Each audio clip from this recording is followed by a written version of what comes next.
কলকাতায় যেমন একটা পাঁচ মাথার মোড় আছে, শ্যামবাজার পাঁচ মাথার মোড়, তেমনি টোকিওতেও একটা পাঁচ মাথার মোড় আছে যার নাম শিবুয়া ক্রসিং। এই শিবুয়া ক্রসিং একটা পৃথিবী বিখ্যাত পাঁচ মাথার মোড়।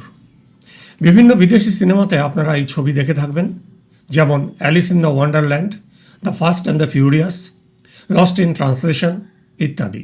আপনারা জানেন যে জাপান একটা জনবহুল দেশ। এই শিবুয়া ক্রসিংয়ের বৈশিষ্ট্য হচ্ছে এটা পার হওয়ার জন্য যখনই ট্রাফিক গ্রিন সিগন্যাল দেয় তখন একসঙ্গে প্রায় 2,500 থেকে 3,000 লোক রাস্তা পার হয়, এবং এইভাবে সারা দিনে প্রায় 24 লক্ষ লোক এখানে রাস্তা পার করে। এটা পৃথিবীর ব্যস্ততম পাঁচ মাথার মোড়। এখানে আপনি স্কোয়ার কিংবা রেক্ট্যাঙ্গুলার ওয়েতে রাস্তা পার হতে পারবেন, আবার ইচ্ছে করলে ডায়াগোনালি মানে কোনাকুনিভাবেও রাস্তা পার হতে পারেন, যার জন্য একে বলা হয় স্ক্র্যাম্বল ক্রসিং। তাহলে চলুন আমাদের আজ জাপান ভ্রমণের তৃতীয় দিনে বিখ্যাত পাঁচ মাথার মোড় শিবুয়া ক্রসিং।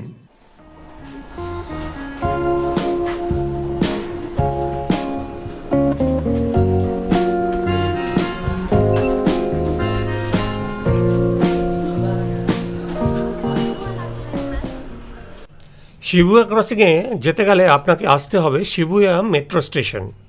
এটা একটা আন্ডারগ্রাউন্ড মেট্রো স্টেশন। এখানে আমরা এসছি এবং লিফটে করে ওপরে উঠছি।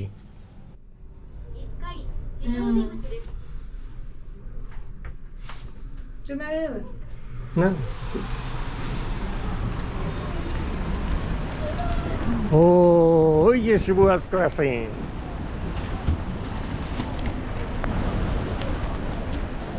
বৃষ্টি পড়ছে।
চলুন, সবাই পার হচ্ছে, আমরাও পার হয়ে যাই।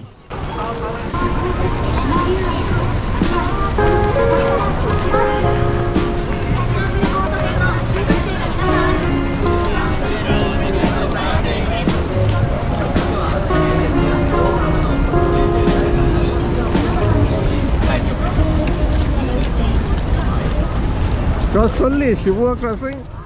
ওহ, কি খুশি!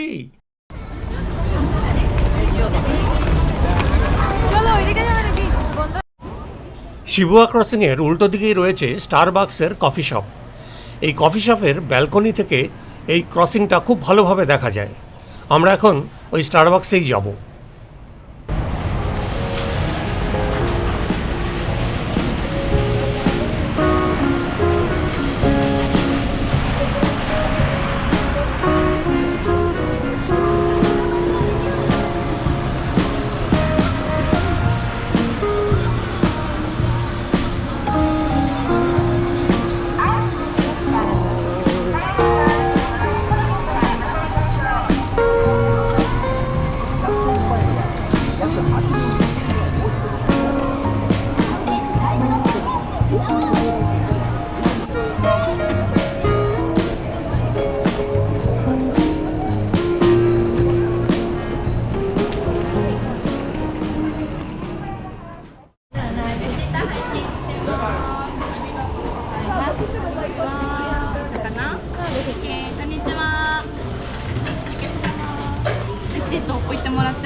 আরিগাতো গোজাইমাস, যার মানে হচ্ছে thank you very much. How many? One. No. Arigatou gozaimasu. Bye.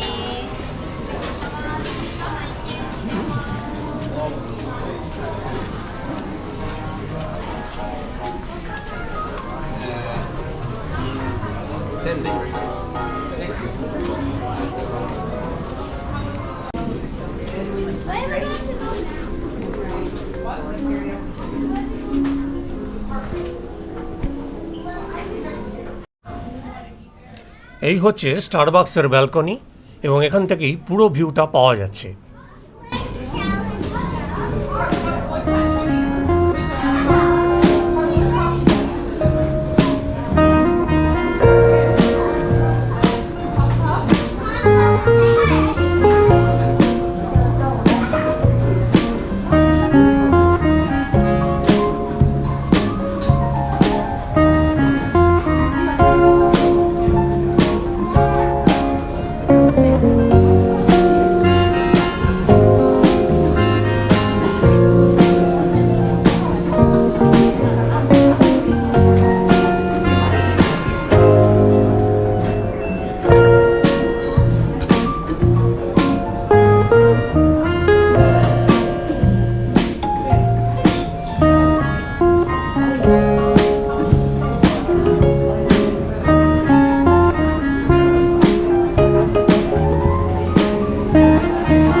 Shyambazar পাঁচ মাথার মোড়ে যেমন একটা ঘোড়ার মূর্তি রয়েছে, তেমনি শিবুয়া ক্রসিংয়ে রয়েছে একটা কুকুরের মূর্তি।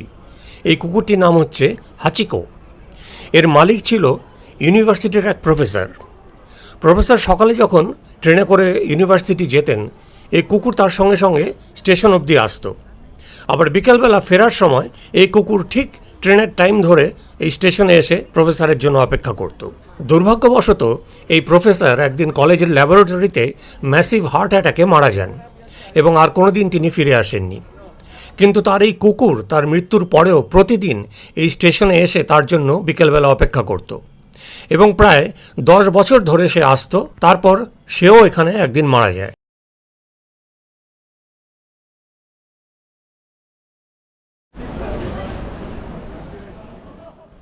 এবার আমরা চলে এসেছি একটা শপিং মলে, যার ভেতরে রয়েছে পোকেমন সেন্টার। বৃষ্টিতে আমাদের সব ছাতা ভিজে গেছে, আর এখানকার নিয়ম হচ্ছে ভিজা ছাতা নিয়ে শপিং মলে ঢোকা যাবে না। গেটের কাছে পলিথিনের প্যাকেট রয়েছে, তাতে ছাতা মুড়িয়ে ভেতরে ঢুকতে হবে।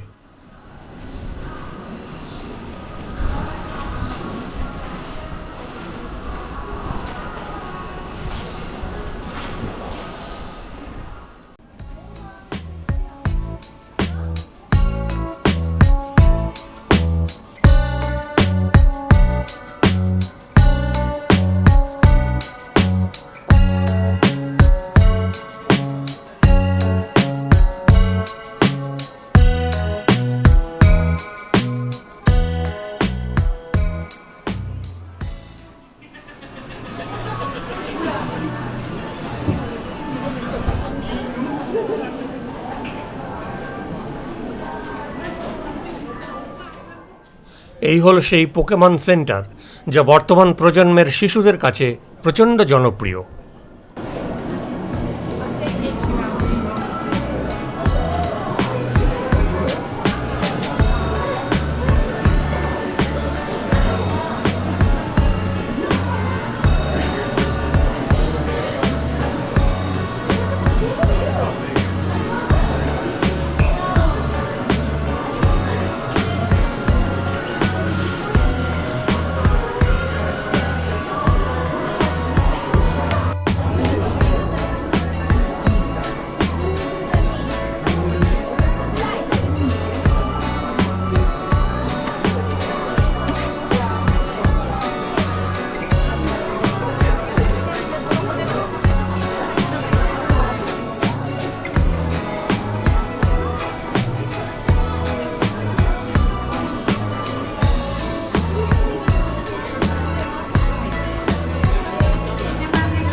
কলকাতায় ধর্মতলা বা নিউ মার্কেট না দেখলে যেমন কলকাতা দেখা শেষ হয় না, তেমনি টোকিওতে তাকেশিতা স্ট্রিট না দেখলে টোকিও দেখা শেষ হয় না।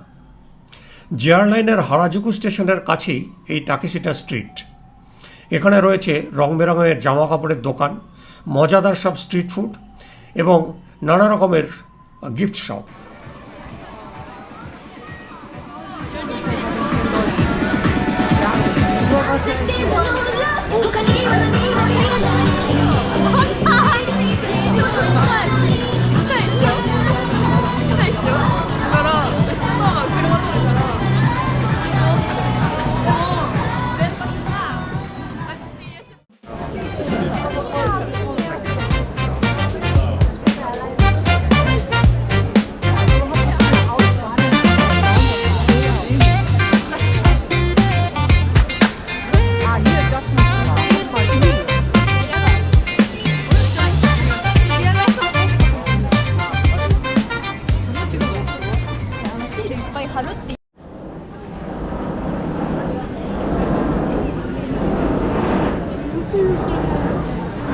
Potato.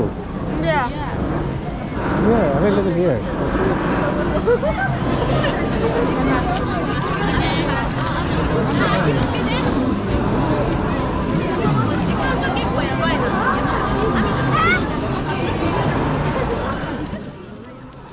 তাকেশিতা স্ট্রিটের এই খাবারটা খুব জনপ্রিয়।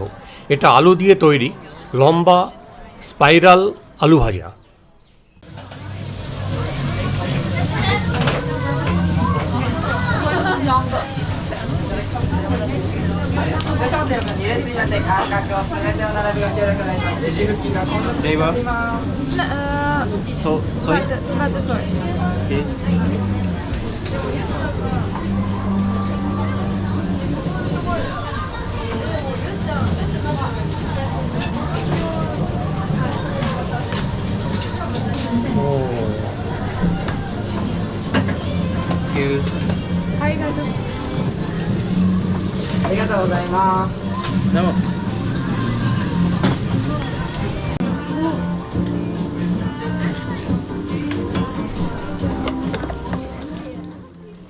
এবার দেখুন এই কিভাবে এটা তৈরি করা হচ্ছে। বড় বড় আলুকে এই মেশিনের মধ্যে ঢুকিয়ে ঘুরিয়ে ঘুরিয়ে ঘুরিয়ে ঘুরিয়ে একটা স্পাইরাল শেপ দেওয়া হচ্ছে।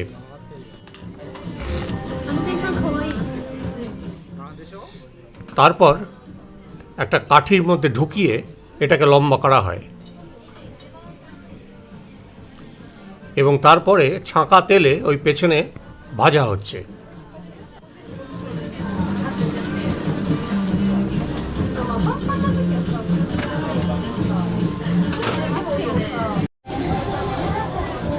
লেখা দেখি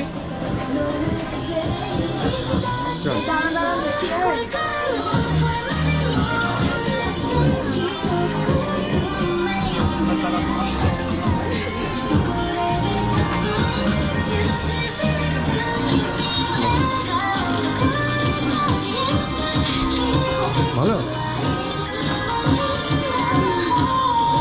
এটা কি লাগাচ্ছি?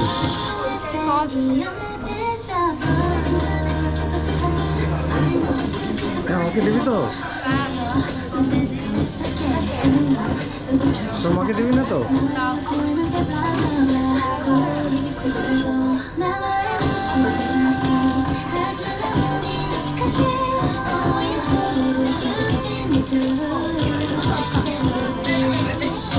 মাঝখান থেকে নিচ্ছ কেন? ওপর থেকে নাও।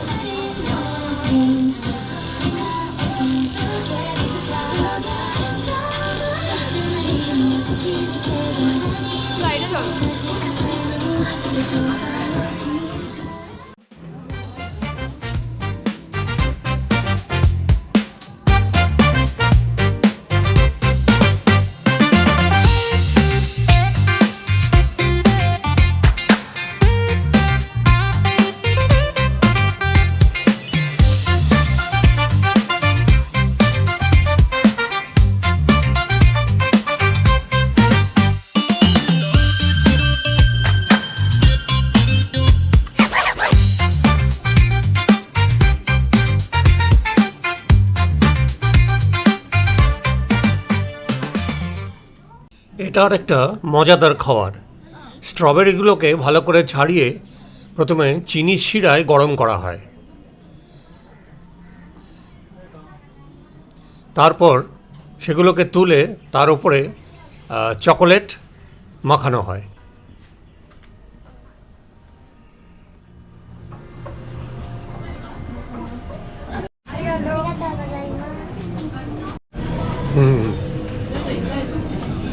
কিরকম ক্রিস্পি? ক্যারামেল দেবো বাইরে।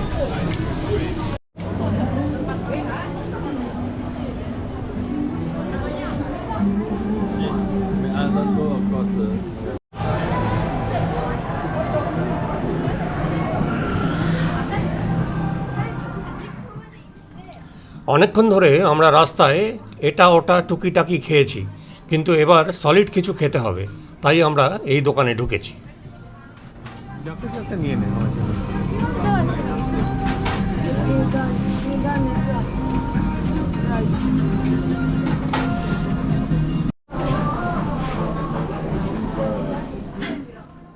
খাবারের অর্ডার দেওয়া হয়ে গেছে, পয়সাও দেওয়া হয়ে গেছে। ওরা এই বাজারটা হাতে ধরিয়ে দিল। খাবার রেডি হলেই এটা ভাইব্রেট করবে।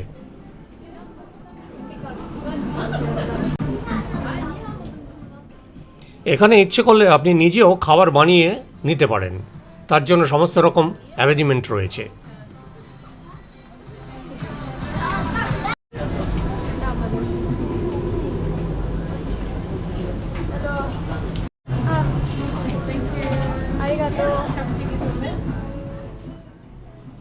আমাদের খাবার রেডি হয়ে গেছে, ওপরে বসে খাওয়ার জায়গা রয়েছে, আমরা ওখানেই যাব।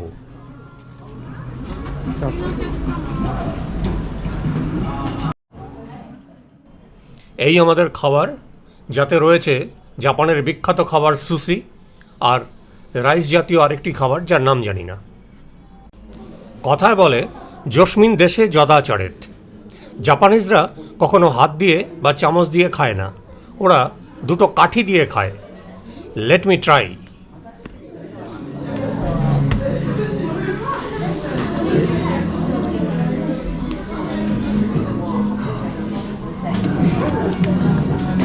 কথাটা খায় তাই?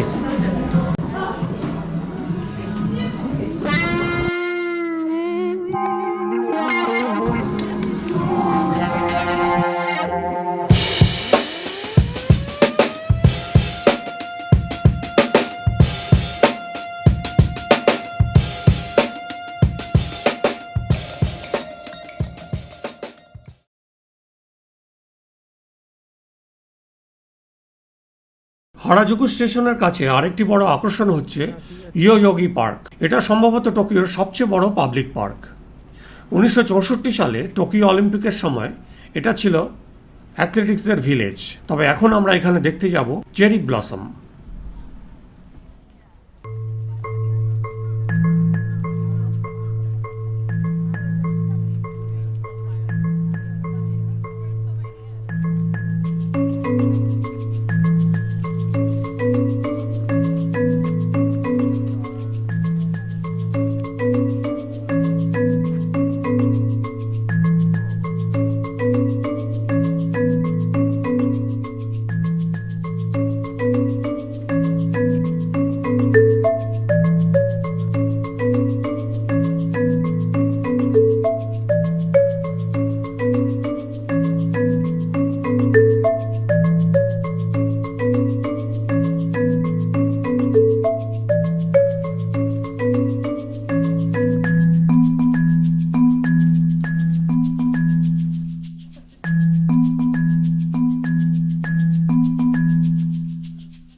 গরমকালে আমাদের দেশে পুরুলিয়ায় গেলে আপনি দেখতে পাবেন লাল রঙের পলাশ ফুল ফুটে রয়েছে চারদিকে।